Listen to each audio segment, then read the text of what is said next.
Hello and welcome to my channel. My name is Cassie and this is going to be kind of a mid-month wrap-up for Darcy Coates books because I read 11 Darcy Coates books in a row, back to back. So I figured I'd give them their own special wrap-up.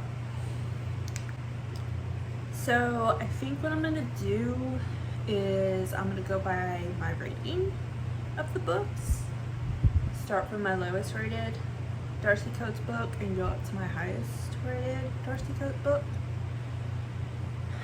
So starting with 3 stars, I'm gonna start with House of Shadows, which is the latest one that I read.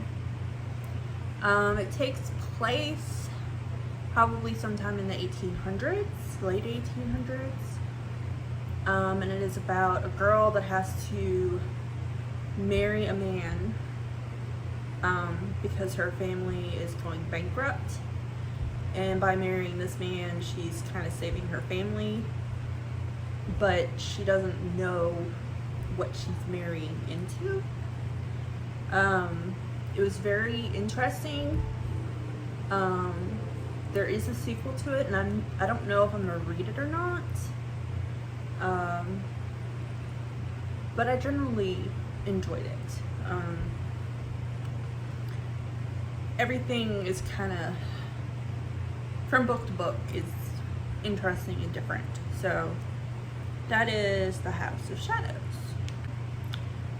The next one is Parasite. And it is about humans have expanded into the universe, and there are certain things that must be done if new life forms or contaminations, whatever, are found. And the protocols for this in one of the stations was not done correctly. And it essentially goes from space station to space station to space station, dealing with the outcome of the protocol that was not kept as it should have been. The reason I gave it a 3 is because it seems like it needs a sequel. To me, it needs a sequel. There were a lot of unanswered questions for me. I enjoyed it, so I gave it a 3, but I need to know more. Next is The Haunting of Ashburn House. This one was about a woman inheriting her great aunt's house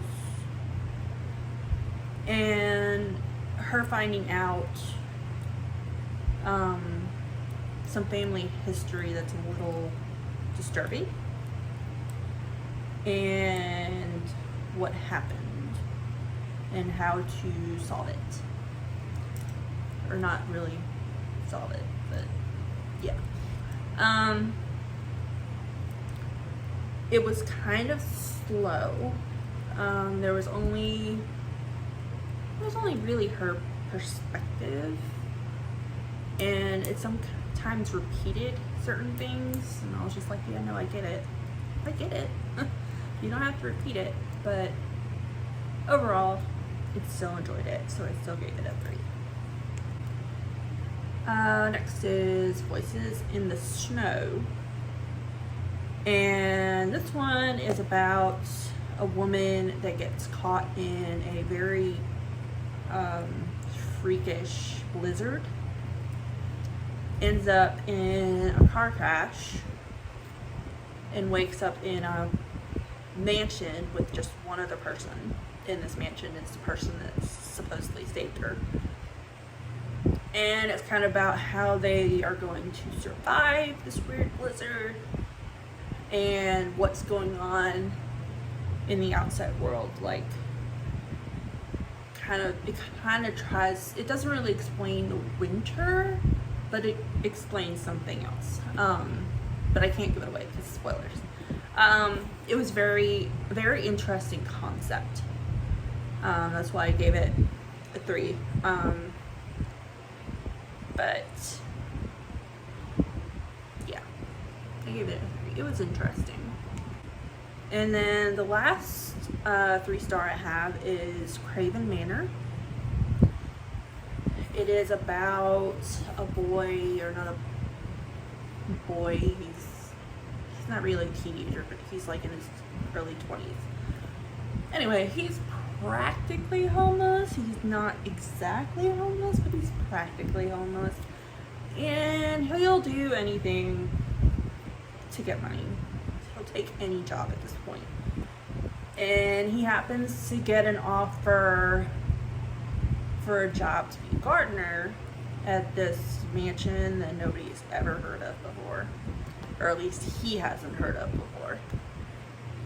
And it's off this path that has not been traveled in a really long time. And it pretty much is what happens to him while he's at this mansion, or at this manor. I think this one or Voices in the Snow will probably like my lowest 3 feeling. I liked the story. I guess I was just looking for something a little more. I don't know. But yeah. Alright, so now we are in the 3.5 stars. First I'm going to talk about The Whispering Dead and The Raven is Dead. The Whispering Dead is the first book. The Raven is Dead is the sequel. And there is going to be a 3rd book. I'm not sure if there's going to be any more in the series, but as far as I know, it's going to be a trilogy. This one is about a girl that has amnesia somehow, and she ends up in a cemetery in a church with a pastor, and he is kind enough to take her in even though he knows nothing about her, and come to find out she can see ghosts. And it's kind of about her and her ability to see ghosts and what she does with those abilities, and then also finding out about her past because she has amnesia. I enjoyed this one and a sequel.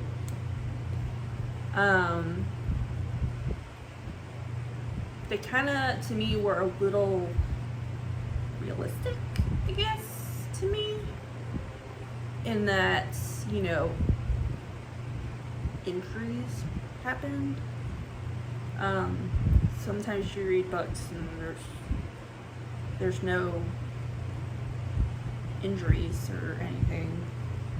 It's like, oh, we're just gonna do this and it's gonna go right, and ta-da, we're done, we got it.